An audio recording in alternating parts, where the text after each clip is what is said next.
नमामि धन्वन्तरिमादिदेवम्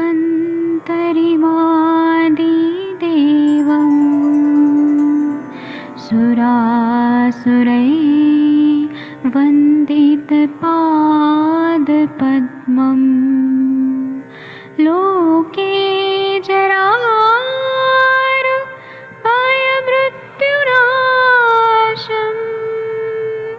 दातारमीशम् विविधौषधीनां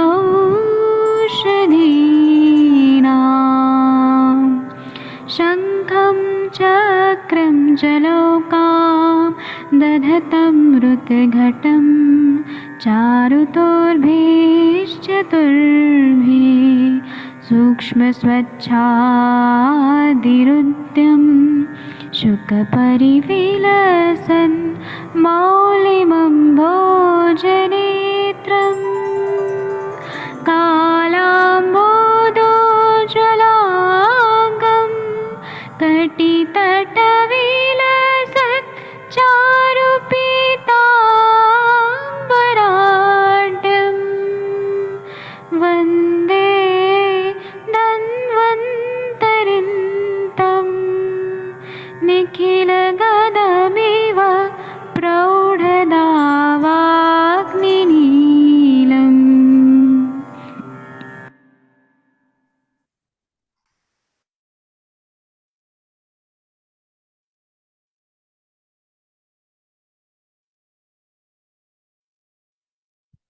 प्रणाम सभी लोगों को। मैं वैद्य अरविंद पाठक आप सभी लोगों का स्वागत करता हूं। मैं आदरणीय सर से रिक्वेस्ट करूंगा कि 26 नंबर का श्लोक पढ़ दीजिए सर। जी जी वैद्य जी नमस्कार। हेमंत में विरेचन त्रिवृताम चित्रकम पाठम अजाजीम सरलम वचाम स्वर्णक्षीरीम च हेमंते चूर्णम मुस्नाम्बुना पिबेत। कहा गया है कि त्रिवृत निशोध चित्रक बाठा अजाजी का जीरा सरल काष्ठ वचा स्वर्णक्षीरी इन सब का जो है पाउडर चूर्ण बनाकर उष्ण जल से उष्ण अम्बुनाम हेमंत ऋतु में पान करें। यद्यपि हेमंत ऋतु में विरेचन निषिद्ध है, लेकिन रोग विशेष की दृष्टि से इस प्रकार से विरेचन में इन औषधियों का प्रयोग किया जा सकता है। जी वैद्य जी। जी thank you sir, thank you. इसमें ये बताया है कि निशोत्तर लेना है। निशोत्तर का ही कल्प का हम बात कर रहे हैं, जो विरेचन के कल्प हैं। तो निशोत्तर, चित्रक, पाठा, जीरा, जरल, सरल काष्ठ, वचा, स्वर्णशिरी, ये सब। और स्वर्णशिरी खुद ही विरेचन करता है। वचा जो है वो विरेचन को और अच्छा कर देता है। सरल काष्ठ, जीरा दीपन पाचन वाले द्रव्य हैं, और ऐसे वो बनाया गया है कि वो अच्छे से विरेचन करे, दोषों को निकाले। और हेमंत में पीने के लिए बुलाया जब बल बहुत अच्छा रहता है। हेमंत में हमें विरेचन करने की जरूरत नहीं है, लेकिन हम हमारे पास कभी कभी ऐसे लोग मिथ्या आहार विहार करते हैं कि हाइपर एसिडिटी हो गया, या कामला हो गया, या तमक श्वास हो गया, या उदर व्याधि है। उन सब में हमें पेशेंट का बल भी अच्छा है और शोधन भी अच्छा करना है, तब हमें ये सारी चीजें प्रयोग में करनी चाहिए, ऐसा बताया है। इसकी टीका पढ़ना है। यहाँ पे सब लोग अनम्यूट कर पा रहे हैं, शायद कर पा रहे हैं। तो शशि मैम आप पढ़ेंगी 26 नंबर की टीका। शशि मैम या जी सर। टीका में जी आप। जी सर, मैं टीका पढ़ने सर मैं पढ़ती हूँ। अच्छा, जब बड़ा कर देती हूँ तो निकल जाता है। त्रिविध आदिक चूर्ण अम्बुना चूर्ण उष्णाम अम्बुना स हेमंते पीवेत। तो जो त्रिविध आदि के चूर्ण है उष्ण पानी के साथ हेमंत में पीना चाहिए। और आयुर्वेद रसायन ने कहा है हेमंते विरेचनम आ, हेमंत में जो विरेचन किया जाता है उसके लिए त्रिवितम इति। तो त्रिविध आदि से किया जाता है। त्रिविता शर्करा तुल्य ग्रीष्मकाले नहीं नहीं, विरेचनम। आगे का नहीं, आगे का नहीं, अभी इतना बस। Sorry sir. हाँ, अभी ग्रीष्म विरेचन हर सीजन के हिसाब से बता रहे हैं। इसको कोई पढ़ दीजिए, गंगवार सर या डॉक्टर राम कुमार जी या महेंद्र सर, कोई पढ़िए। एक श्लोक है, या आशीष कुमार जी आप पढ़िए। त्रिवृता शर्करा तुल्या ग्रीष्मकाले विरेचनम। पढ़िए हिंदी वाला। निषोद को समान परिमाण में शर्करा के साथ मिलाकर ग्रीष्म काल में विरेचन लेना चाहिए। हाँ, जितना निशोत्तर लिया उतना ही शर्करा मिला के और ग्रीष्म काल में अगर विरेचन कराने का जरूरत हो रहा है, पित्त संचय का टाइम रहता है और गर्मी बहुत रहती है, शर्करा इसलिए बोला है कि पित्त का शमन करता है, तब ग्रीष्म ऋतु में लेना है। इसकी टीका पढ़ते हैं। हाँ, पढ़िए सर, सूरज जी। अ, तीव्रुच्च शर्करा समा ग्रीष्मतो विरेचनम आर ग्रीष्मे विरेचनमाह तीव्रुत्तेति। हाँ, इसका मतलब ये है कि त्रिवृत और शर्करा को समान मात्रा में लेके ग्रीष्म में विरेचन करना चाहिए। और आयुर्वेद रसायन में बोला है त्रिवृत्तेति, ये इससे शुरुआत हुई है। इसका मतलब यह है कि ग्रीष्म में विरेचन किस तरह से करना चाहिए। जी थैंक यू, आपने बहुत अच्छा पढ़ा। 27 नंबर का जो श्लोक है वो पढ़िए प्लीज, वो पढ़िए प्लीज। मैं पढ़ू क्या? हाँ जी पढ़िए। त्रिवृत्त जायन्ती त्रिवृत्त जायन्ती हापुषा सातला कटुरोहिणीः स्वर्णक्षीरी च सच्चूर्णं सच्चूर्ण गोमूत्रे भावयेत्रहम् एक सर्व तुको योग स्निग्धाना मलदोषरुत्। जो स्निग्ध रोगी है उनको निशोत, त्रायमाण, हापुसा यानी शेरनी, शिकेकाई का मूल, कुटकी और स्वर्णक्षीरी समभाग लेकर उसका चूर्ण करके 3 दिन गोमूत्र की भावना देनी है उसको। ये जो योग होगा वो सब ऋतु में रेचन के लिए, विरेचन के लिए चलेगा। स्निग्ध मनुष्य के मल का और दोषों का हरण करता है ये। जी, इसका मतलब ये है कि निशोत्तर, त्रायंतिका, हपुषा, शिकाकाई, कुटकी, स्वर्णशिरी का चूर्ण लेना है और 3 दिन तक गोमूत्र में भिगो के रखना है या भावना देनी है, फिर उसको सुखा देना है। तो यह विरेचन सभी ऋतुओं के लिए उत्तम है। और स्निग्ध पुरुष जिन्होंने बहुत ज्यादा तेल वाला चीजें खाई हैं, घी वगैरह खाया है, और उनको शरीर में रुक्षता की जरूरत होती है, इसलिए गोमूत्र वाला जो है वो शरीर से सारा स्नेहपना जो है शरीर में, अति स्नेह जो हो गया, मोटे लोग जो हैं या मेद बढ़ा हुआ है, उन सब के लिए ये बहुत ही अच्छा उपयोगी रहता है। अच्छे से लेखन कार्य करता है और शोधन करता है। चक्रपाणी ने कहा है कि और इससे वातादि विकार जो है, जॉइंट पेन वगैरह या फिर दुष्ट वातादि विकार, मतलब जैसे कि ये रहता है, आम बात रहता है, उसमें बहुत ज्यादा जॉइंट्स में स्वेलिंग रहती है, या फिर कमर दर्द वगैरह, जो भी बात विकार है उसमें बहुत उपयोगी रहता है। चक्रपाणी ने कहा है कि सभी ऋतुओं का अभिप्राय वसंत आदि ना कहे ऋतुओं से है, वसंत वगैरह नहीं है। जहाँ पे हमें वमन का अपेक्षा है वहां पे तो वमन ही करना पड़ेगा। जी थैंक यू। इसका टीका पढ़ दीजिए 27-28 का। 27-28 का टीका। तीव्रतादीनि सच्चूर्ण त्रयः गोमूत्रे भावयेत्। एष योग सर्वेषु ऋतुपि स्निग्धाना नराणा मलदोषस्य हारकः स्यात्। त्रिवृत्तादि यानी त्रायमाण, शिकेकाई का मूल, कुटकी, स्वर्णक्षीरी, ये जो योग है वो गोमूत्र में 3 दिन रखना है। भावना देनी है गोमूत्र की। यह योग सर्वेषु स्निग्धानाम, सर्व सर्वेषु ऋतुषु, सर्व सर्व ऋतु। ऋतुषु सर्व ऋतुषु स्निग्धानाम, सब ऋतु में स्निग्ध लोगों को, जो स्नेह युक्त रुग्ण है उनको ये दोषहर विरेचक होगा। जी, आयुर्वेद रसायन पढ़िए, हेमाद्री जी की टीका। स्निग्धाना सर्व ऋतु विरेचनम आह त्रिवृत इति। हाँ स्निग्ध त्रिविध, लोगों के, हाँ, बोलिए बोलिए मैम। स्निग्ध रुग्णों के लिए सर्व ऋतु में यह विरेचन होगा। त्रिवृत्तादि इति, ये त्रिवृत्तादि जो योग है वो सब ऋतु में स्निग्ध लोगों को विरेचन कार्य करेगा। ऐसा मतलब कहा गया है। कहा है, हाँ। थैंक यू मैम, बहुत अच्छा पढ़ा।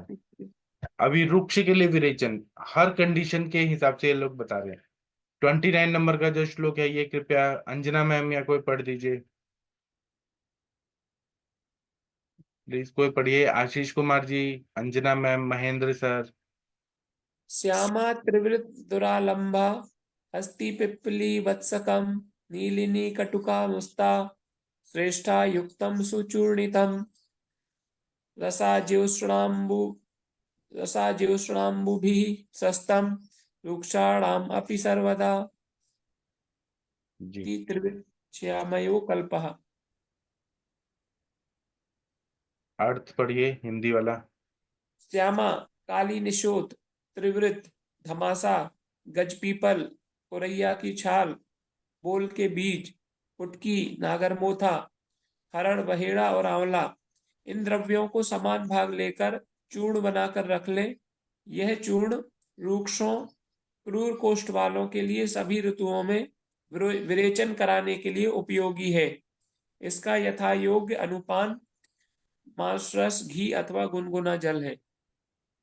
जी, तो देखिए यहाँ पे विरेचन वाले द्रव्य जो हैं, कितने अच्छे अच्छे द्रव्य बताए हैं, आप लोग ध्यान दीजिए। इसमें श्यामा है, त्रिवित है, धमासा, गज पिपली, इंद्र और नील, कुटकी, सारे विरेचन वाले सारे द्रव्य हैं, सारे दोषों को निकालने वाले। मुस्ता, त्रिफला, आम का पचन करने वाले हैं और दोषों को निकालने वाले। इनसे मिश्रित बात चूड़ लेना है, उनको फलों के रस या मांस रस या घृत और गर्म पानी में मिक्स करके लेना है।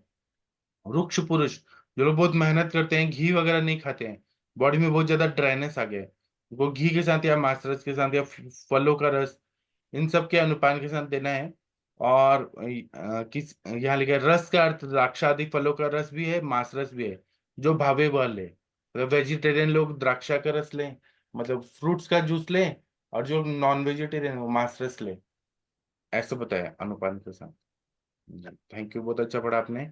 इसका टीका पढ़ना है। आशीष कुमार जी, आप टीका पढ़िए। जी। श्यामाद्य चूर्णाकृत मांसरस घृत उष्ण अम्बुभिः रुक्षाणाम् अपि सर्वकाल सस्तम अपि शब्दात् स्निग्धानाम सस्तम एव। हाँ आयुर्वेद रसायन। हाँ, अभी रुकिए।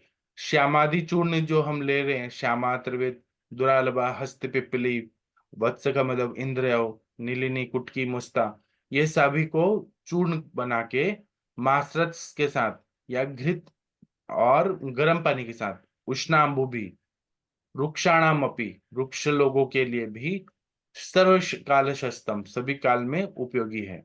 अपि शब्दात स्निग्धानाम शस्तमेव।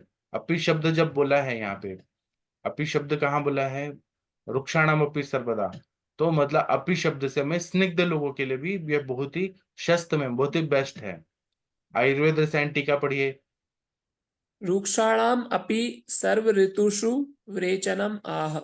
श्याम श्याम इति संग्रहे तु चरककल्प अध्याय 7 व्योष त्वक्पत्र मुस्ता एला विडंग मलकान आमलकान समान त्रिवृतो अष्टगुण भाग शर्करायाः च षड्गुणम गुणेन गुटिका कुर्यात् क्षौद्रेण सह सायुता मूत्रकृच्छे ज्वरे वम्या कासे श्रोषे भ्रमे क्षये गुल्मे पांडवामये पांडु आमये अल्पे।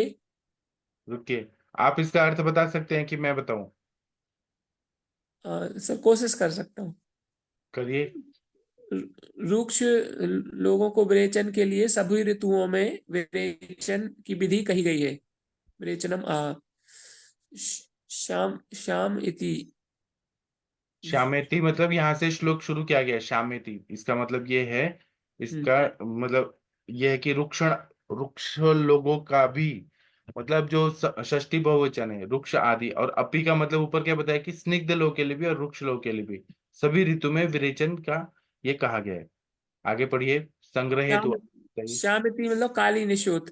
श्यामिति संग्रह अष्टांग संग्रह में भी और चरक कल्प स्थान में भी कि व्योष मतलब त्रिकटु, त्वकपत्र मतलब त्वक मतलब दालचीनी और तेज पत्ता, मुस्ता मतलब नागरमोथा, एला मतलब डौड़ा बड़ी इलायची, विडंग मतलब बाय विडंग, आमलकान मतलब आंवला, समान, इनको समान मात्रा में लेकर के देना है। त्रिवृतो त्रिवृत त्रिवृतो अष्टगुण भाग, ये शायद 8 हो गए क्या? तो 8 8 भाग 8 भाग 8 भाग त्रिवृत लेना है। शर्कराया उतनी ही शर्करा लेनी है। नहीं, शर्करा से षड गुणम, शर्करा 6 गुना, 6 त्रिविध गुना। 8 गुना। हम्म। जी, आगे। और गुड़ेन गुटिका, और गुड़ के द्वारा इसकी गुटिका बना लेंगे, गोलियां। कुर्यात करके, छौद्रेण सह संयुता, शहद के साथ इसको लेना है, मिक्स कर देना है, हाँ। मिक्स कर देना है। मूत्रकृच्छ होने पर, ज्वर होने पर, सप्तमी एक वचन है। बम्या, बमन के द्वारा, ये तो तृतीया का। तृतीया वमन के साथ अगर कास है, शोष है, भ्रम है और क्षय है। उल्टी का भी प्रॉब्लम हो रहा है, उल्टी करने के साथ में खांसी आ रही है, शोष है, हम्म, भ्रम है हम्म, और क्षय, यहाँ पे सप्तमी एक एक वचन है। वम्या हम्म, मतलब तृतीया एक वचन उसके साथ में। हम्म। आगे, गुल में। गुल में पांडु आमये, पांडु रोग हो गया है, अल्पे, हाँ, गुल्म अल्पे। में पांडु आमय, जी, खून की कमी है, एनीमिया है। अल्पे, क्या बताया? अल्पे अग्नौ, मतलब अग्निमंद है। मंदग्नि है, सस्ता मतलब अच्छा है। हाँ, नियंत्रित आशीन, मतलब उसको हम लोग आशीन मतलब खाते हैं। निरि निरि निर्यत, निरत्यांतरित आशीन मतलब वो खाने के बाद वो सबसे अच्छा दोषों को निकालता है, सस्ता है मतलब सबसे बेस्ट है। आगे पढ़ी, योग सर्व विषाणाम च। एक योग सर्व विषाणाम च मत श्रेष्ठ विरेचनम, ये जी, वाला जो योग है वो सभी विषयों में, विषयों को, निकालता इसके लिए है। सभी विरेचन। विषयों के जो रोग है उसमें उपयोगी है, श्रेष्ठ है, ऐसा सभी का मत है। हम्म। संग्रह। संग्रह कल्प अध्याय 2 में है। त्रिउषण, 3 जो उषण द्रव्य हैं, त्रि कौन से हैं? सौंठ, पिपली, काली मिर्च। हाँ, त्रिफला, कौन हर से? वहीणा, हर वहीणा आंवला, जी, हिंगू, हींग, और कार्शिकम, त्रिफलापलम। हाँ, तो ये सारे एक एक कर्ष की मात्रा में लेना है। त्रिवृत है, एक एक पल की मात्रा में लेना है। कार्शिक मतलब 10-10 ग्राम हो गया, और एक पल 45 ग्राम, तो इतने मात्रा में लेना है। आगे, सौवर्चल, अर्ध, अर्ध कर्ष मतलब 5 ग्राम। 5 ग्राम। पलार्ध, पल का आधा मतलब 22.5 ग्राम। चा हाँ, अम्ल चा वेद। अम्लवेत 7, अम्लवेतस को 22.5 ग्राम लेना है। तत्चूर्णम, उसके चूर्ण को, शर्करा तुल्य उतनी ही शर्करा लेकर के, मंडेन अम्लेन वापवेत, मंड के द्वारा साथ या अम्ल के साथ पीना चाहिए। अम्ल रसात्मक द्रव्यों के साथ पीना है। हाँ, गुल्म पार्श्व अर्थी, वायु का गोला बन रहा हो या पार्श्व शूल हो, अर्थी मतलब दर्द हो, पार्थ अर्थी नुत सिद्ध, जीर्णे जीर्ण चास्मिन रसौदनम, मतलब मासरस के साथ या फ्रूट के जूस के साथ अगर हम लेते हैं और ऐसा जीर्ण कंडीशन है, तो उसमें बहुत अच्छा ये फायदा करता है। आगे पढ़िए, त्रिविता त्रिफला दंती। त्रिवृत त्रिवृत त्रिफला दंती, सातला, व्योष सैंधवई, मतलब निशोथ, त्रिफला और दंती, सातला और व्योस मतलब त्रिकटु, सैंधवी, सैंधवी तृतीय बहुवचन, तो सैंधव के साथ लेना है। जी, देखिए, तृतीया बहुवचन में सैंधव के साथ ये सब लेना है। प्रकल्प चूर्ण सप्ताह भावेत आम्लकार से, मतलब ये चूर्ण लेना है, 7 दिन तक इसको आंवला के रस के साथ भावना देनी है। आगे पढ़िए, तद योज्य तर्पणे युषे। तत् योज्य, उसको करना है तर्पणे, यूशे, यूज के, यूज में उसको तर्पण करना है। पिशिते, मांस रस के द्वारा, मांस रस में, राग युक्तिशु, जितना आवश्यक है उतना। हाँ, युक्ति के हिसाब से उसका प्रयोग करना है। तू तू आम्ल, नहीं, तुल्याम्ल, तुल्य अम्ल, त्रिवृता कल्क सिद्ध, गुलमहर घृतम। हाँ, तो इसमें ये बता रहे हैं कि ये त्रिवित ले लिया, त्रिफला ले लिया, दंती सातला ले लिया, व्योज ले लिया, सिंधा नमक ले लिया, इन सब का चूर्ण लेना है और इसको भावना देनी है आंवला के रस का। उसके बाद में इसमें यूश डालना है, यूश के साथ ले, यूश के साथ पीस देना है, और या फिर उसमें युक्ति पूर्वक मांस डाल के उसको पूरा पीस देना है। उतना फिर आ, उतना ही त्रिविध का कल्क लेना है और अम्ल रस लेना है। इसको हमें सिद्ध करना है घृत में। तो एक गुलमहर रहता है ये घृत। या फिर श्यामा त्रिविध कषायन सिद्ध सर्पिपय अथवा, या फिर जो त्रिविध जो श्याम वर्ण का है वो वाला लेना है, उसके काढ़े में सिद्ध सर्पी बना के, और त्रिविध सिद्ध घृत ऐसा लेना है। त्रिविन मुष्टि स्तु स नखा नष्टो द्रोणे अंबस पचेत। त्रिविध मुष्टि मतलब 3 मुट्ठी, स नखा नष्टो मतलब नाखून तक जो एक 3 मुट्ठी आ रहे उतना लेना है, और एक द्रोणे अंबसा पचेत, एक द्रोण पानी में अंबसा पचेत पकाना है। पाद शेष कषाय तू तब पूत गुड़ तुलायुतम, जब वो 1/4 रह जाए उसका काढ़े का, उसमें गुड़ डाल के, एक एक तुला डाल के, और काढ़े को छान के गुड़ डाल के, स्निग्धे स्थाप्य घटे शौद्र पिप्पली फल चित्र के, फिर उसमें मटके में डालकर उसको स्निग्ध करके, मतलब मटके को अंदर से घी लगा के उसमें मधु डालना है, पिपली फल चित्रक डालना है। लिप्ते मासे गते पीत पांडु शब्दु गुलमजिद, उसको हमने लिप्त करके पूरा ढक्कन में डाल के, और ये सारा काढ़ा डाल दिया। और फिर 1 महीने के बाद लिप्ते मास गते पीत, मतलब 1 महीने के बाद जब हम पीते हैं तो पांडु शय शौथु मतलब शोथ है और गुल्म को ये दूर करते हैं। इतना अच्छा शोथग्न ये सुरा टाइप बन जाता है, लिक्विड बन जाते हैं। सुरावा त्रिविध पाद किणवा, इसका हम सूरा बना सकते हैं, या फिर इसमें किण्व डाल के तत् को आद संयुता, मतलब हमने किण्व डाल दिया तो आसव अरिष्ट बन गया, इसका प्रयोग करते हैं, अरिष्ट बन जाता है, और इसका प्रयोग करते हैं। या फिर हम क्वाथ के साथ पीते हैं। यवे श्याम त्रिविध क्वाथ सुन्ने कुल माश अम्बसा, एक यव की मात्रा यव लेना है और त्रिविध लेना है श्याम वाला, क्वाथ में पकाना है, और कुल माश डाल के आसुर षडह पले जात, मतलब उसका आसव बनाना है, और 6 पल डाल के सौविरक के साथ पीना है। चान सतुषान सिद्धांत यवास्त चूर्ण संयुतान, उसको जो तुष रहता है उसको भून देना है, और या फिर जौ है उसको भून के उसके साथ सिद्ध करके उसके साथ आसुतराम बसा उसको आसव बनाना है, और वो पानी के साथ पीना है। अम्बसा तद्वत पिबेत जत तुषोदकम, उसको तुषोदक के साथ पीना है, ऐसा बताया।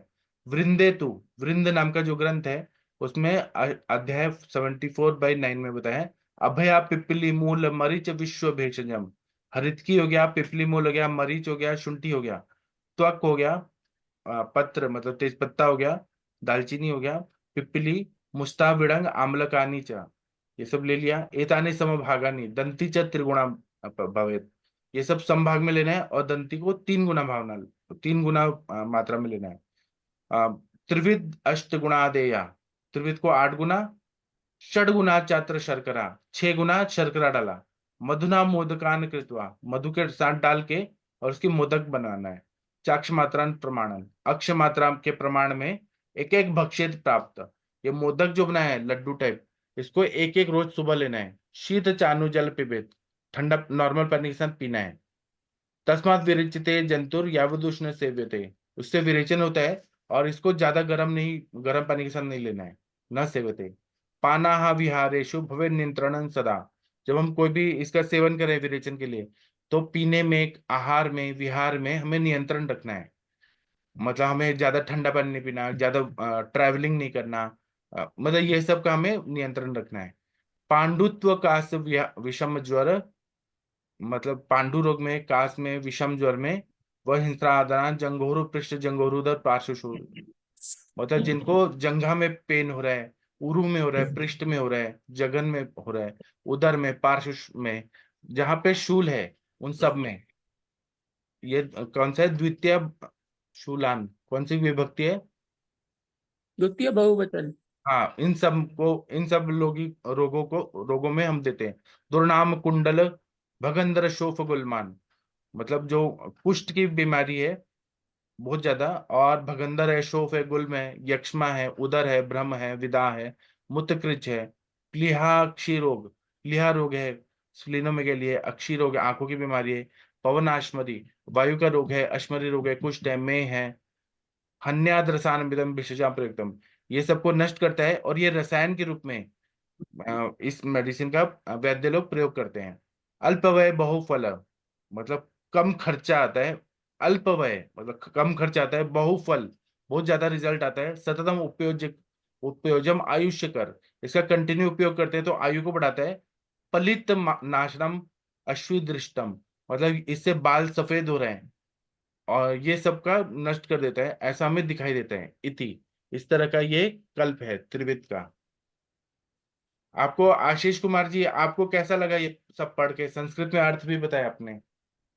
जी सर, सीखने मिल रहा है सर काफी, ये संहिताएं लगाने में आगे बहुत मदद मिलेगी इससे। अब आप तो पढ़ा भी सकते हैं क्योंकि आपको अर्थ समझना इजी हो गया है, पढ़ाना इजी हो जाएगा। अब जी आप इसी के लिए आए ही हैं आयुर्वेद में। जी जी हाँ, चलिए अभी सर, भगवान। इसमें ये वहनी साधन साधान है, इसका क्या अर्थ है? जो वह साधन वह नहीं। जी, बहनी साधान, ये कहाँ? ऊपर नीचे से 5वीं लाइन लास्ट में पांडुत्व लिखा था, पांडुत्व कास विषमजो और बहनी साधान। वहनी साध मतलब अग्निमंद, साध मतलब मंद होना, बंद होना। जी वहनी मतलब अग्नि, जी अग्नि मंद वाली बीमारी जो रहती है, क्योंकि हमें कफ का आवरण है या पित्त बहुत ज्यादा बढ़ गए द्रव गुण से, तो हमको वहां से दोष निकाल देंगे, कचरा निकल जाएगा, अपने आप अग्नि बढ़ जाएगा। जी यहाँ पर भी साध होता है मतलब अग्नि मंद है, ऐसी बीमारी है। जी, जी आप ना ऐसे ही एक एक शब्द पे ध्यान दीजिए। आप अपने जब स्टूडेंट्स को पढ़ाएंगे या वैद्य लोगों को पढ़ाएंगे तो जी आपको और मजा आएगा। इसी तरह जी, से संस्कृत आपको पढ़ना है और सारा विभक्ति याद कर लीजिए, रामा रामो रामः। ये तो और याद उसके है बाद, हाँ, उसके बाद में संधि समास सब पढ़ना है। मैं सर, एक सर ये तो लेक्चर सब लूँ। पढ़ा हुआ है मैंने, संधि समास तो हाँ 1 साल पढ़ा पूरा संस्कृत। हाँ, तो सर आपको अच्छा लग रहा है ये सब जी टीका सर, वाचक? मैंने अभी 2-3 डॉक्टर्स को और बोला है, बड़ोदरा के मेरे फ्रेंड्स हैं उनको, वो भी ज्वाइन करेंगे इसको अभी, संभाषा को। हाँ मैं जो मेरे साथ वाले हैं, उनको बोल रहा हूँ ज्वाइन करने के लिए। हाँ, क्योंकि जो पढ़ेगा उसको ही अच्छे से समझ आएगा, अपने सारे ग्रंथ पढ़ने में इजी जाएगा। जी जी, चलिए वीना मैम, आप भगवान का प्रेयर कर सकती हैं। हाँ सर, करती हूँ। वीना मैम, आपको अच्छा लगा? ये आशीष कुमार जी आए हैं, बहुत बहुत इंजीनियरिंग अच्छा। करके आईबीएम में जॉब छोड़ के और हाँ, बीएमएस करके सेकंड ईयर में है। बहुत अच्छा पढ़ रहे। जी विष्णु स्तवन कर रही हूँ। शुक्लांबरधरम विष्णु शशिवर्णम चतुर्भुजम प्रसन्नवदनं ध्यायेत् सर्वविघ्नोपशान्तये। श्वेतवर्णधर सर्वव्याप्त चतुर्भुज, और आपका सुंदर मुख हमें ध्यान करने के लिए बहुत अच्छा लगता है। विष्णु जी, आपको प्रणाम। Thank you sir. जी, तो अब हम शाम को मिलेंगे और आज मेरा कोई व्रत है तो हम आज 6 बजे लेक्चर करेंगे, 7 बजे नहीं करेंगे क्योंकि मुझे 7 बजे अपना पूजा करना है। तो मेरा कोई व्रत है, तो 6 बजे का लेक्चर होगा, उसका मैं ब्रोशियर बनवा के और सर से बनवा के और ग्रुप में डालता हूँ। सब लोग 6 बजे जुड़ेगा, 6 से 7 होगा और रात को 9 से 10 होगा। ठीक है, तो मैं अभी सेशन बंद करता हूँ। थैंक यू, प्रणाम, सब लोग का दिन शुभकारी हो, ऐसा शुभकामनाएं। Thank you.